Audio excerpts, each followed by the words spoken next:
jadi saya nggak mengerti hak mana yang mereka bahas di Komisi Perempuan. Kalau memang misalnya bicara mengenai masalahnya hak mantan gitu misalnya. Nah, sebenarnya kan kalau hak mantan itu kan saya nggak tahu juga mantan istri apakah masih ada haknya. Saling klaim dan aksi saling lapor pasca perceraian antara Ruben Onsu dan Sarwenda kini benar-benar memasuki babak baru yang semakin meruncing. Publik dikejutkan dengan langkah berani Sarwenda yang tiba-tiba menyambangi Komnas Perempuan. Namun, kubu Ruben tak tinggal diam. Sang kuasa hukum langsung pasang badan dan melayangkan pertanyaan menohok. Hak perempuan mana yang dilanggar? Bukan cuma itu, di balik tabir polemik nafkah anak yang dituding mandek, kubu Ruben justru membongkar sebuah fakta mengejutkan. Lantas, siapakah yang sebenarnya memutarbalikkan fakta? Dan siapa juga yang sebenarnya sedang memainkan cerita?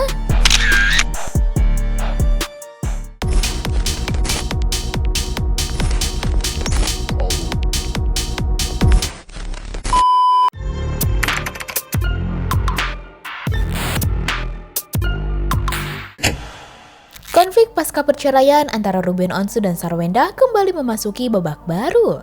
Kali ini, sorotan tertuju pada langkah pihak Sarwenda yang disebut mengadu ke Komnas Perempuan. Namun, langkah itu justru mengundang tanda tanya dari kubu Ruben Onsu. Kuasa hukum Ruben, Minola Sebayang, menegaskan bahwa setiap pihak tentu berhak menempuh upaya hukum apapun yang dianggap perlu. Menurutnya, mendatangi Komnas Perempuan adalah hal yang sah dan tidak ada yang aneh. Ya artinya kan ini kan negara yang bebas. Ya, artinya semua orang kan melaksanakan upaya apapun yang menurut mereka itu adalah upaya yang ingin mereka lakukan. Jadi menurut kami ya sah-sah saja mereka ke Komnas Perempuan. Tidak ada hal yang aneh kan di sini kan. Hanya saja tinggal tergantung materinya apa. Namun, Minola mengaku belum memahami hak perempuan yang mana yang dianggap telah dilanggar dalam persoalan ini. Minola menjelaskan bahwa Komnas Perempuan pada dasarnya memiliki fokus utama dalam perlindungan perempuan dari berbagai bentuk kekerasan, baik fisik maupun psikis. Ia pun memaparkan 10 hak perempuan yang diatur dalam undang-undang. Kan sebenarnya fungsinya hak-hak perempuan, ya misalnya hak perempuan itu hak untuk hidup dan memperoleh perlindungan.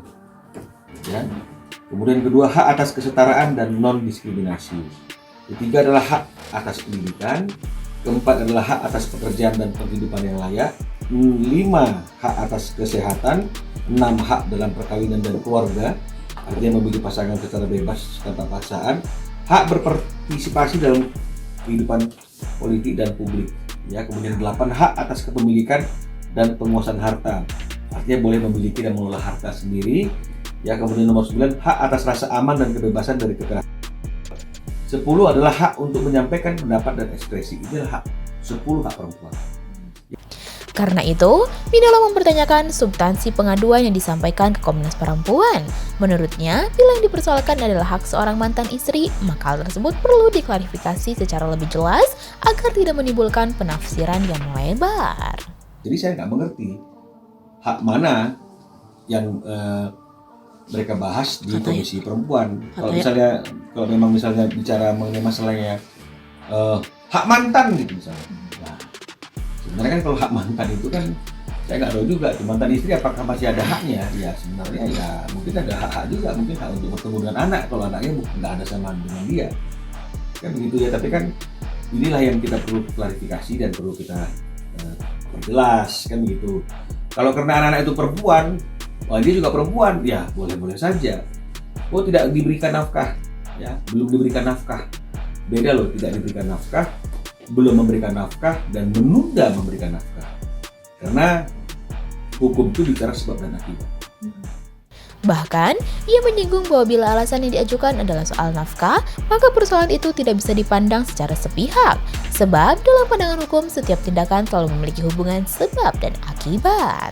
Dan dari sinilah Minola kembali membuka duduk perkara yang dinilai menjadi akar persoalan sesungguhnya. Bukan semata soal nafkah, melainkan tentang jeritan seorang ayah.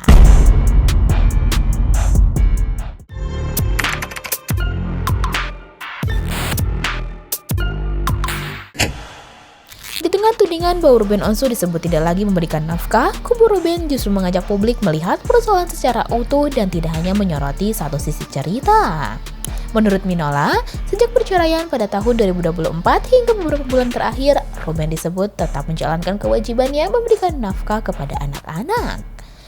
Mundur ke belakang, sejak terjadinya perceraian tahun 2024 sampai 6 bulan terakhir, apakah Ruben tidak memberikan nafkah?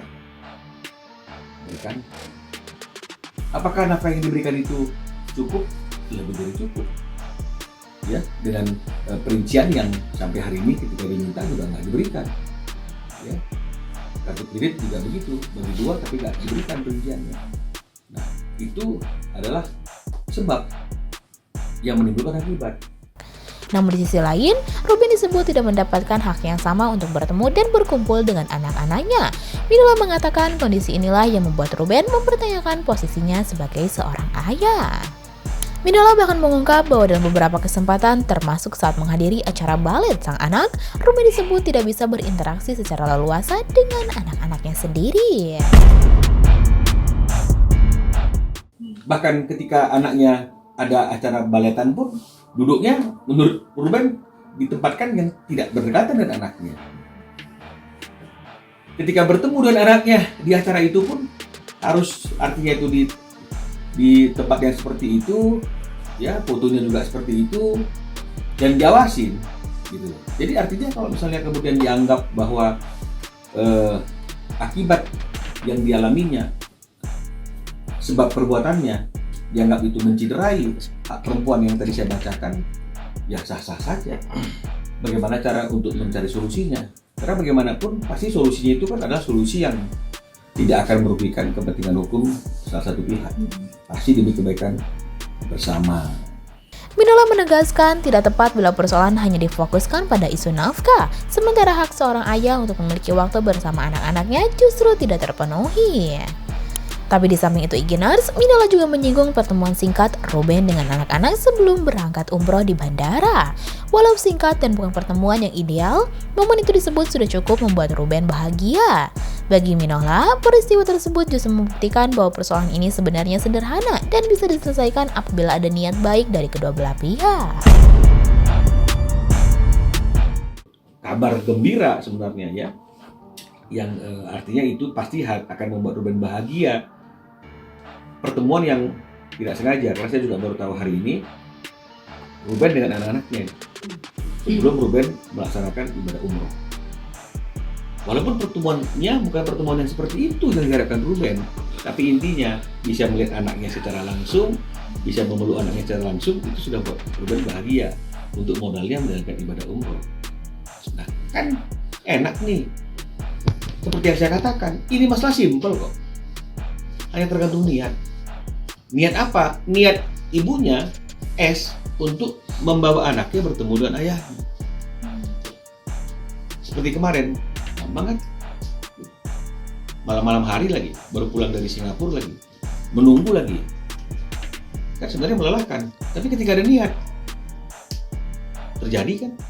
Namun, di tengah harapan agar hubungan ayah dan anak kembali membaik, kubu Ruben justru mengungkap adanya persoalan lain yang disebut tak bisa lagi diabaikan. Dugaan ini bahkan menjadi alasan mengapa mereka akhirnya membawa masalah tersebut ke Lembaga Perlindungan Anak.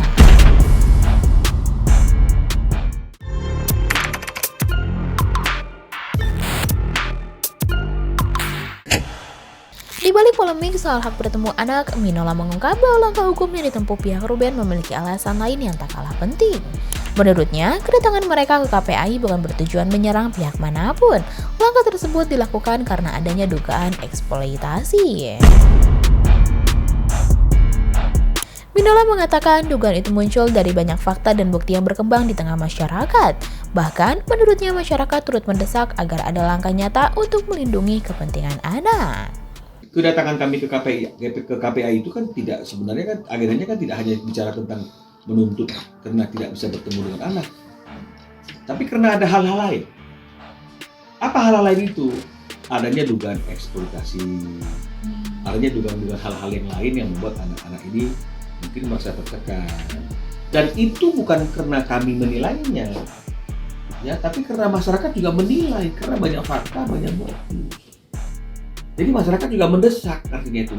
Ini ada suatu pelanggaran yang bersifat eksploitasi. Kan begitu. KPAI juga, komisionernya juga mengatakan ini ada eksploitasi. Karena itu, sebagai seorang ayah, Ruben disebut merasa perlu mengambil sikap. Ia menegaskan bahwa seluruh upaya yang dilakukan lebih ditujukan untuk melindungi anak-anak dan bukan untuk memperpanjang konflik. Windola juga meluruskan informasi yang beredar soal siapa yang lebih dulu mengirim surat kepada KPAI. Ia menegaskan bahwa pihak Ruben telah lebih dulu menyurati lembaga tersebut dan seluruh proses sudah dilakukan sesuai mekanisme yang berlaku. Windola pun mengungkap keinginan sederhana dari Ruben, yakni dapat berkumpul bersama anak-anak selama 2 hingga 3 hari setiap minggu. Menurutnya, waktu tersebut diperlukan agar hubungan ayah dan anak kembali terjalin dan rasa canggung yang kini muncul bisa perlahan menghilang. Ya, dan kami perlu luruskan kalau misalnya kemudian ada informasi seolah-olah bahwa pihak kuasa hukum S sudah terlebih dahulu menyurati misalnya itu tanggal 2. Nah sekarang saya tanya, mana sih yang lebih dulu, 18 atau 21 sih? 18. Loh kenapa dikatakan 21 lebih dulu daripada kami? Jadi jangan dilihat kedatangan kami di tanggal 22, ya berpikir ya sudah bertulis surat tanggal 21. Kami bertulis surat tanggal 18 mengikuti mekanisme dan prosedur. Karena di hari Sabtu Minggu KPAI tidak menerima surat. Kalau menerima surat enggak, prosesnya nanti di hari yang berikutnya. Kami di hari Jumat sudah tanggal 18. Ya, hari Kamis malahan. Nah, itu sudah bertulis surat. Realisasi kedatangannya di tanggal 22. Jadi kalau dikatakan kami lebih dulu, ini yang tadi saya katakan. Kita ini kan bukan lomba lari mana yang lebih dulu sampai finish, tidak. Siapapun yang bertulis surat terlebih dahulu kan bukan itu yang utama. Yang utama adalah bagaimana cara kita untuk menyikapi masalah ini bisa selesai, dan masalahnya simple saja. Ruben hanya ingin bertemu dengan anaknya, bukan hanya bertemu tapi berkumpul 2-3 hari, dan itu tiap minggu sehingga ada quality time antara Ruben juga dengan anaknya. Jika nggak perlu canggung, ini jadi canggung. Rubennya canggung, anaknya canggung, apalagi udah lama nggak ketemu. Di tengah berbagai langkah hukum yang kini ditempuh kedua belah pihak, satu hal tampaknya masih menjadi harapan terbesar dari kubu Ruben. Terciptanya ruang bagi seorang ayah untuk kembali memiliki waktu bersama anak-anaknya. Akankah komunikasi yang mulai dijajaki mampu membuka jalan menuju solusi? Ataukah polemik ini justru akan kembali memanas di ruang publik? Lantas bagaimana menurut kamu Igenars? Coba tulis pendapat kamu di kolom komentar ya. Jangan lupa subscribe, like, dan share video ini supaya makin banyak yang tahu sisi lain dari berita yang viral. Sampai jumpa di kupas tuntas berita hiburan selanjutnya bersama Igini.